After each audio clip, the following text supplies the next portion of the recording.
Okay, so welcome everybody to the Shir Likutey Moharan. We're learning Torah Chafalef. Tonight we counted 40 days to the Omer. There's 5 weeks and 5 days. Actually, it should be 6 weeks and 5 days. Is it? 5, 6? 35 is 5. So it's 5 weeks and 5 days. My head is not screwed on properly on my shoulders. We went through such an amazing, unbelievable turmoil since Lag BaOmer. Everybody's sort of like feeling themselves if all their limbs are in place. Like we're still not done. They're still sitting Shiva. So regarding this, there is the last chapter of the Torah before Rav Nosson reiterates the whole Torah because it's so complex. Talks about the Makifin and Makifin. This is Pchinas Nachamu Ami. This is the ultimate consolation. There is Nachamu and there is Nachamu.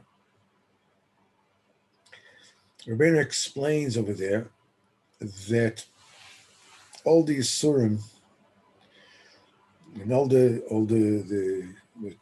it shows that a person feels, it's a function of the smallness of das, of comprehension. You can see this, a child will not submit himself to get an injection because the das is so small, he cannot see himself submitting himself to any kind of yisurim, even for greater good. When it says over there that when you achieve the ultimate das, he says, Kimamar Chacham, the Rambam says, I think, Ilu yedati v'hisi, if I knew HaKadosh Baruch Hu, I would be HaKadosh Baruch Hu. When he said it a few times in Likutey Moharan, he says that then we said that Chaim Nitzchim is only HaKadosh Baruch Hu. Anybody that knows HaKadosh Baruch Hu also will live forever. That's going to be in the future. Everybody will live forever because everybody will know HaKadosh Baruch Hu, that madrega, that there's no ending of death. But until then, also, the ending of Yisurim is from ending of Makifin and Makifin. We'll get to that. But let's do a little synopsis, being that it seems like forever before we learned Likutey Moharan. And by the way, parenthetically, I'm trying to see if we can hold the Zoom share from the Breslau Shul as well, so that we'll be able to have both. When that particular problem will be solved, Bezat Hashem will go back to giving the Thursday night share in the shul. People will eat popcorn to the heart's delight, and let's see and go. I mean, once you have popcorn, you have everything.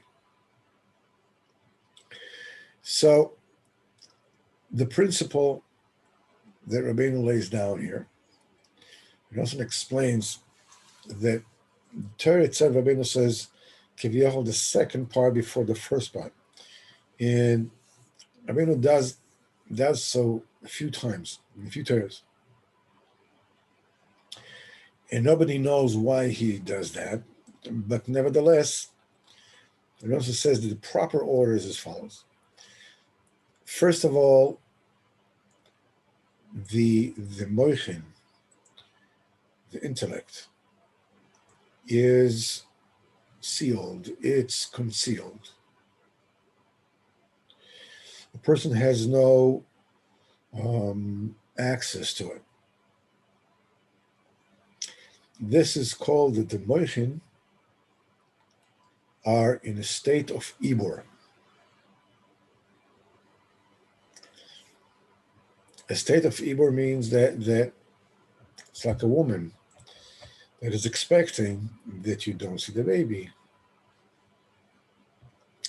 Now, once the baby is born, then you can see the moichin, you can see any kind of birth, whether it's moichin, whether it's a baby, or whatever it is, has to go through that state of pregnancy, of ibur, and through a crying loudly in Torah and in Tefillah, you crack open the wall that is holding the moichin concealed.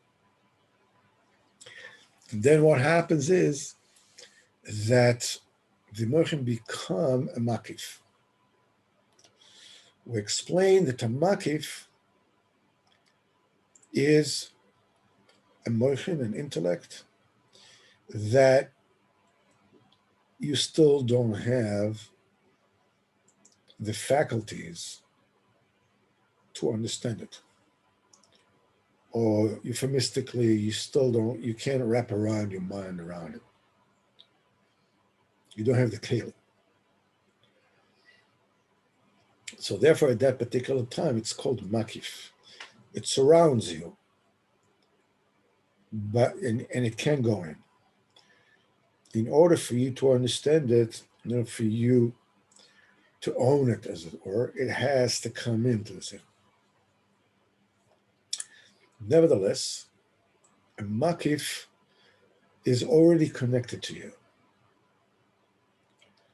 A makif is the next thing that you will know, the next thing that you will understand.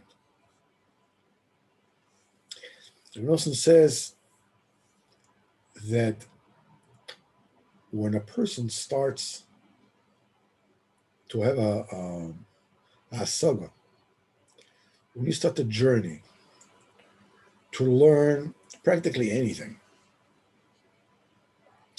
especially, of course, something ruchnius, he says there are two things that typify it. One of them is you may already have 9/10 or 90%, 95% of the attainment of the saga. As long as you don't have 100%, you feel as if you have nothing. Like when a person is working himself on midas hakas. So when a person starts working himself on midas hakas, before the person was, let's say, getting angry 10 times a day. Once the person started working on himself, he is getting angry 5 times a day, or 4 times a day. But on the level of feelings, the person feels like he hadn't done anything. hasn't accomplished anything in eradicating the midas hakas. But that's of course not true. But that comes from the fact that everything in the world has a stature that is made out of 10 sefirot, working on midas hakas, understanding the Torah Likutey Moharan, whatever it is, even begashmias, when you're in a certain profession, before you have it all, before you have, as soon as you say all, before you have a complete version, even though there's always more to learn, but until you have a complete version, you feel like you don't know what you're doing. You feel you don't know what the heck is going on. So this is one side. It works for two things. First of all, it's normal because everything is made out of 10 sefirot, and if you only achieve part of them, you feel like you got nothing. This is a chizuk, because if you're working on yourself, on any kind of a midah, and you know that you have it in mind, you know that you're trying, you know that you're talking to Kodesh Baruch Hu about it, but you feel like, in Yiddish they said, "Zel b'shegetz v'yamol." Then I'm the same bum I used to be before. It's just gulnished, but it's not so, because you haven't done the full kaima, the full structure, stature. You feel as if you didn't do anything, but it's not true. That's point number one. But it also says there's another thing that typifies the beginning of a road.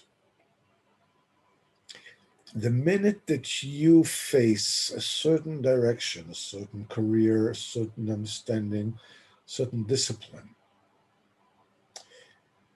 when you take the first step,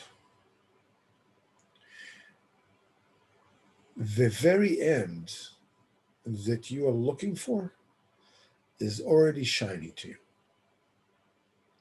You already have a shaykhus with the complete das, the complete chokhmah that you're seeking.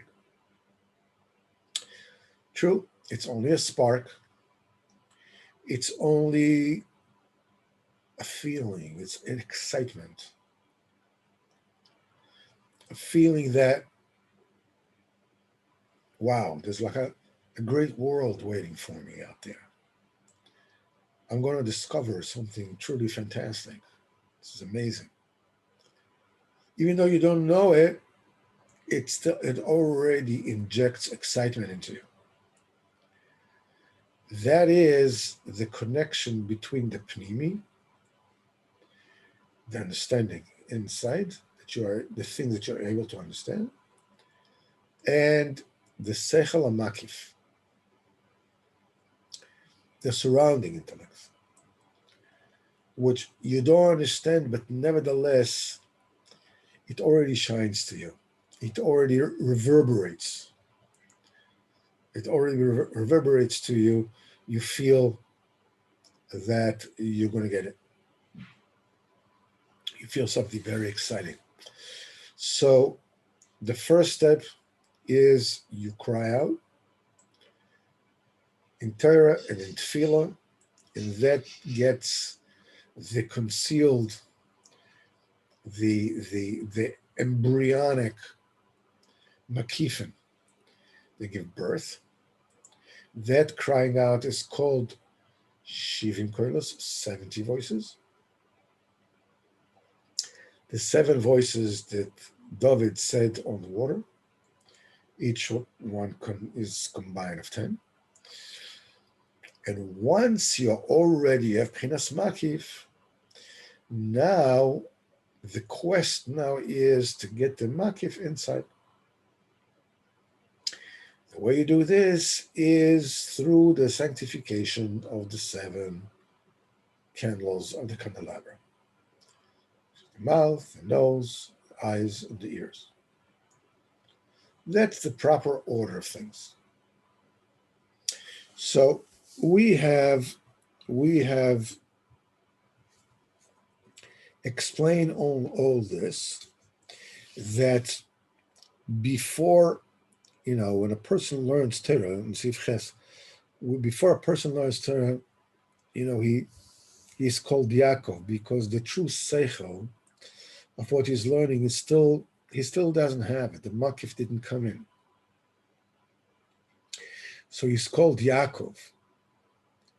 Yaakov is from the root of akev, that's the heel. You grab the hold of the chokhmah, but that's the lower edge of the chokhmah. Once you brought the makif in, then from Yaakov it's become Israel. From Ekev it becomes Israel. Israel is the letters of Li Roish. I have a head. In other words, the simcha, the chokhmah has already come in. And the Rebbe said that anybody who understands, that learns Torah, but there's no renewal in the Torah, there's nothing fresh, is unable to be mechadish chidush in the Torah. He says, HaKadosh Baruch Hu loves this. Don't get me wrong, HaKadosh Baruch Hu loves this. V'digloi alai ahava, al tikra digloi alav liglugoi. Anybody by the HaKadosh Baruch Hu that would hear this Torah would say, you call this Torah, this is it. This is a joke. You can't even read the letter properly. You can't even read the letters properly. But HaKadosh Baruch Hu is like a father, that he is a father. When the baby, start badada, and it's really nothing to write home about. Baby does that. And what is it? No, what's the big spritz? Yeah, but for the father, it's unbelievable. Look at him. He already says dada. Unbelievable. What a genius. A mental giant. He says dada. Unbelievable. Wow. I wonder what will come up next.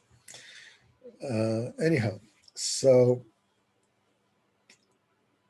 for the Kosh Baruch Hu, it's wonderful. But you should not teach this Torah B'Rabbim. It's not the time yet. However, when a person is already, when he's able to bring it in, when he's bringing the Mamshich Arapanim, the Shef Eloki, into the Pnimi, he gets Pchinas Israel. So Israel is the Salasha B'Chai. That's a Torah that you can already talk about and preach B'Rabbim. Now, so anybody now will hold a Sif Tes. Now, somebody who was zoiche to make from the Makif Pnimi and properly really understand the Torah he's learning. Mechadish Chidushim this Torah. Not only that he can dash in this Torah that when he's learning B'Rabbim, but he has to do it. Now, it's not only that he may do it, but he actually has to do it. This is as follows. We are called the chosen nation. Chosen nation is not really a proper translation for Segula, because there really is no proper word for Segula. Segula means something that logically really should not work, should not have no influence on another illness or another, whatever it is, Segula for Parnasa. Why would reading Parshas Saman on Parshas B'Shalach on Tuesday, Parshas B'Shalach will be Segula for Parnasa? What logic does it make? The answer is it's Segula. It's beyond logic. And the entire Am Yisrael is called Am Segula, which means a nation that is beyond logic. And that is the most important thing that somebody needs to understand about Yiddishkeit B'chlal, about himself. Am Yisrael came out of Mitzrayim, and Midas Hadin said, what? These, the Mitzrayim, are idol worshippers, and the Jews worship idols in Mitzrayim. What's the difference between them? Well, yeah, but it's Am Segula. It's a very important point to understand that what is the union of Segula and how Segula differs from Emunos Tfelas, superstitions. How is Segula different? How Emunah B'chal is different than superstition? The answer is that Emunah in Segula is something which is beyond and above the Seichel. The human mind cannot comprehend the fact that Am Yisrael was chosen. Why? What do they have that we don't? It's a Segula. Superstition is believing in something which is beneath the Seichel. You're not even using the Seichel. Emunah is when you use the Seichel up to a certain point, and you have arrived at the boundaries of the Seichel. That's it. Do not cross sign. Emunah is you believe in that which comes afterwards. Anything which belongs to that realm is called Segula. It belongs to the realm of Segula. A Jew is a Segula. A Jew is, and you as a Jew, it's your importance is beyond the comprehension of nature, of the intellect, any intellect. It is not possible to understand how a Jew is so different than a Goy. But the truth is that a Jew and a Goy are totally separate things. By the way, this also, explains why this fatuous argument about conversion, but that the non-religious said that we should lower the standard. It's a joke. It has nothing to do with what based in Paskins. It has to do whether the person is actually been makabel on himself or herself to become a Jew and to keep all the halachas. And if they do, the Beis Din says that they are Jewish, and they tovel mikvah, and they get a new neshama, a brand new neshama. There's a story that I heard, a few days ago, that there's this rabbi, he's called Yosef ben Porat. He's a Baal Tshuva. He has already many years, and he had these places Baal Tshuva would come to learn. He had Beersheba, and Yerushalayim, whatever it is. At some point in time, he stopped having the shurim in Beersheba and only in Yerushalayim. There was one Russian Jew. It was Yuri. He says he wants to go to Yerushalayim. He wants to go to Yerushalayim to learn Torah, to continue learning Torah. Now, this Yuri was married to a goyisha woman to shiksa. Now, this Rabbi Ben Porat, his way is he never tells anybody what to do. Do this, do that, whatever. He never says anything. So he says, how can you learn to in Yerushalayim? Your wife is in Beersheba. His wife, the Goyisha wife, was a doctor, medical doctor. Now, at the time when this was taking place, the doctors that, I think maybe it's still like that, I don't know, the doctors that come from, from Russia and the what used to be the former Soviet Union, had to go through a 1 or 2 year course in which the medical system in Israel would ascertain that they really know what they're talking about. And only then they could start, practicing medicine. And she was in the middle of doing this course. And it says, if you're going to sit and learn Torah, you have to bring parnasa home. What are you going to do with it? You already had a child, So the Goyisha wife said, it's not a problem. I'm going to leave that conversion course, and I would work as a cleaning woman, and I will get parnas, and my husband will sit and learn Torah.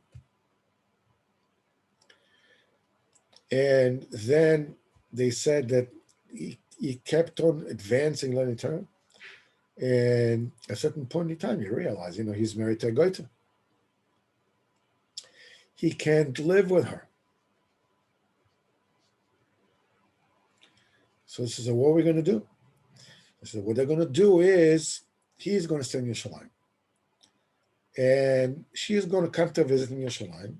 She's going to stay in somebody else's house. She's going to sleep somebody else's house.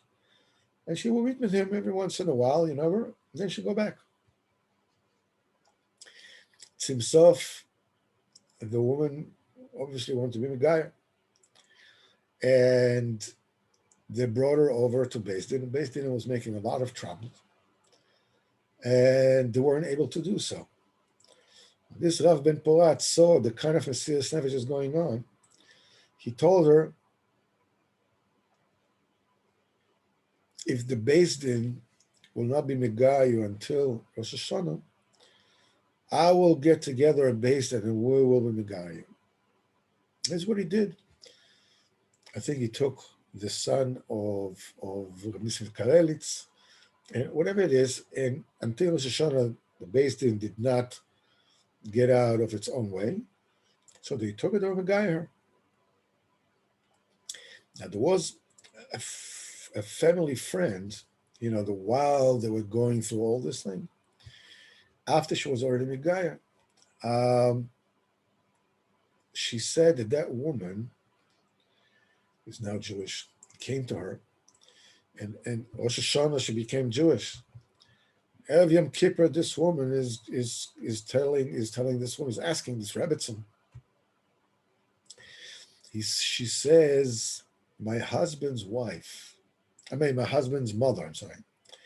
husband's mother was with great tsar when he married me, because he married somebody who's not Jewish. What she wanted to know was whether her mother-in-law, who was many years in the grave already, is moichel her now that she's Jewish. And when she was told that she is, she started crying with such sobs, bawling, and shakak. Only a Jewish soul can cry like that. A goy cannot cry like that. When somebody is Megayah, somebody becomes Jewish, he gets in Yunashama.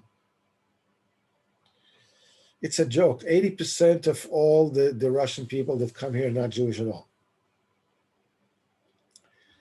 They're written as Jews, whatever it is that they are. And the point is that, I mean, they're anti-Semitic. The point is they don't even want to convert. Why should they? They have everything. They can get mashkanta in the bank. They can get bituach leumi. They can get everything. So why should they? They're not interested. Box and chinik. Anybody who wants to be Megaya, let him be Megaya properly. Because nothing else works anyhow. It's just politics. Because a Jew is Am Segula. And the Rabbeinu says, it's like a Segula you do for a four, even though naturally you shouldn't work for that. But still, this is beyond nature. The human mind cannot comprehend that. The same thing. Because Baruch Hu took us Lam Segula, even though the human mind cannot understand this. How Kodesh Baruch Hu took a nation from within a nation. Like Chris Yamsuf, this Dean said, these are idol worshippers and these are idol worshippers. Why these should drown, these should pass. Still, Aval Pichera Kodesh Baruch Hu took us for Am Kodesh. So it is found in Tzosh, Shezeh Adova Kmo Segula. It's just a Segula. It's beyond comprehension. It's beyond human mind.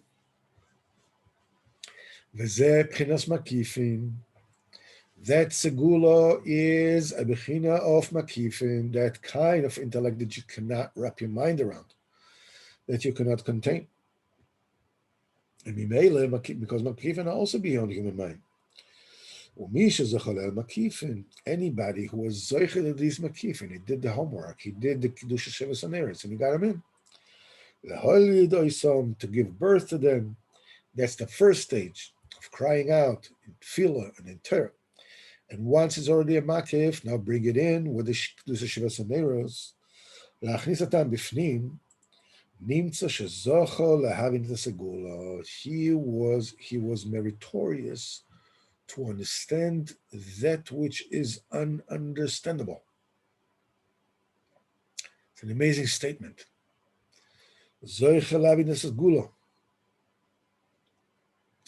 You manage to understand something that cannot be understood. So bevadai, it's only the just thing to do, the right thing to do, to be megalas gula to am segula. It looks like a play on words, but it's not. Rabbeinu says, what is it, the Yosha, the inyan of the seichel pchinas ochor, the natural seichel, that the human seichel, which is always based on prefaces and prior understandings and suppositions.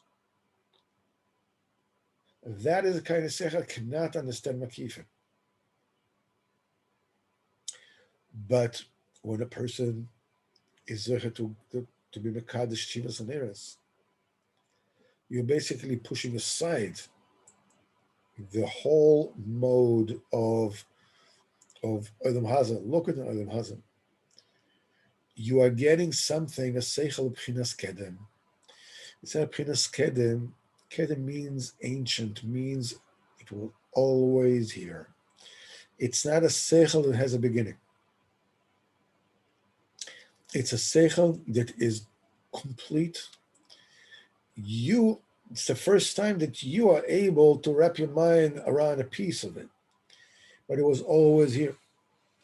The same thing says Olam Haba. Olam Haba means a world that keeps on coming. It's present continuous. It's always coming. That is the inyan of Sechel Pchinas Kedem. Now, the Sechel of Ochor is beside of a kav yashar, a straight line. Because a straight line, per definition, is something that has a beginning, it has a direction, and it has an end, has a goal. It starts here, middle, to the end. This is Sechel Pchinas Ochor. The Sefer Pchinas Makifin is Pchinas Igul, is Pchinas a circle. A circle never begins and never ends, it just is. So when you are able to break out of the mode of Ochar, which is Kav, which is Yosher, and you're zecher to internalize a Sefer Pchinas Makifin, which is a circle. When it says Bevadai HaYosher, it's a Kav Yosher. It's the right thing to do. Galas Gulo Lam Segulo.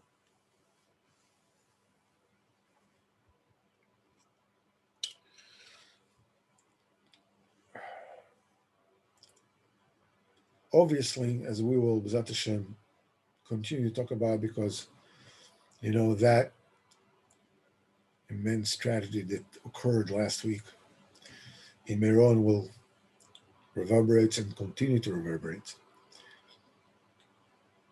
We need to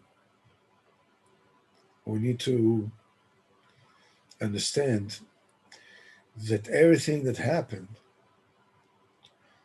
is Pchinas Makifin. The Pchinas Makifin is something that cannot get into a Sechel Enusha, into a human mind.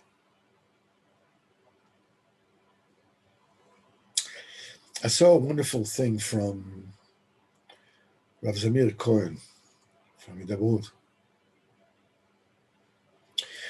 He said, they say that there's a fable, a shtus, that they say about Yiddishkeit, that in Judaism, you're not allowed to ask questions. And he says that's not true. You're allowed to ask all questions as long as at the end of the question, you have a question mark and you don't have an exclamation mark. In other words, your question, as long as your question is not really a question, but a statement, those questions are not allowed. How can, that's a question that ends with an exclamation mark. That's a proof positive. When people say they have kashas, if Hashem exists, how can the Holocaust happen?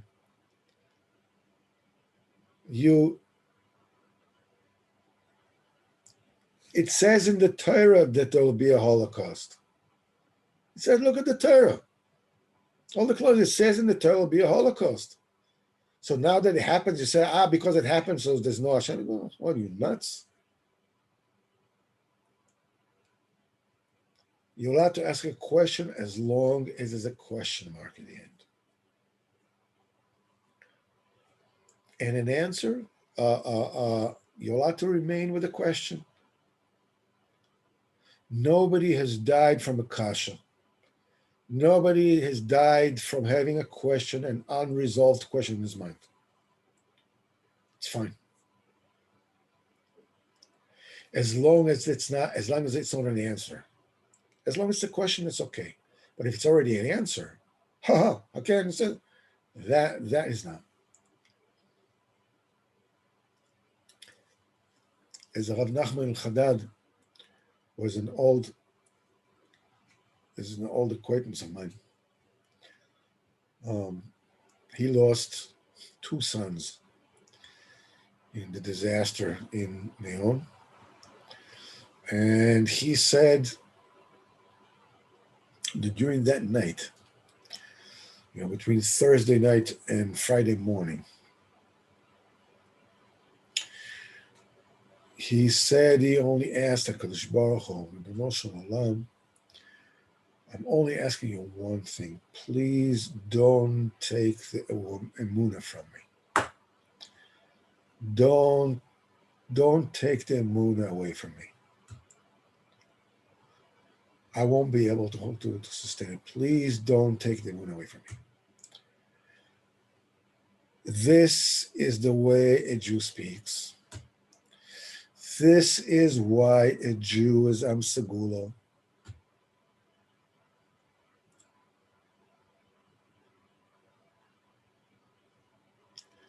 Just don't take the emunah away from me. That's what it's all about. Bezat Hashem, next week we talk about the Nechama of Nachamu Ami, how this Makifim become a Nechama. Hashem should help us, Bezat Hashem. Mirz Hashem, Motzei Shabbos, we will be learning, we're saying Sipurei Baal Shem Tov and Sichas Aran. That Hashem will have a great week, and a great month, and great Chag Shavuos B'ezrat Hashem.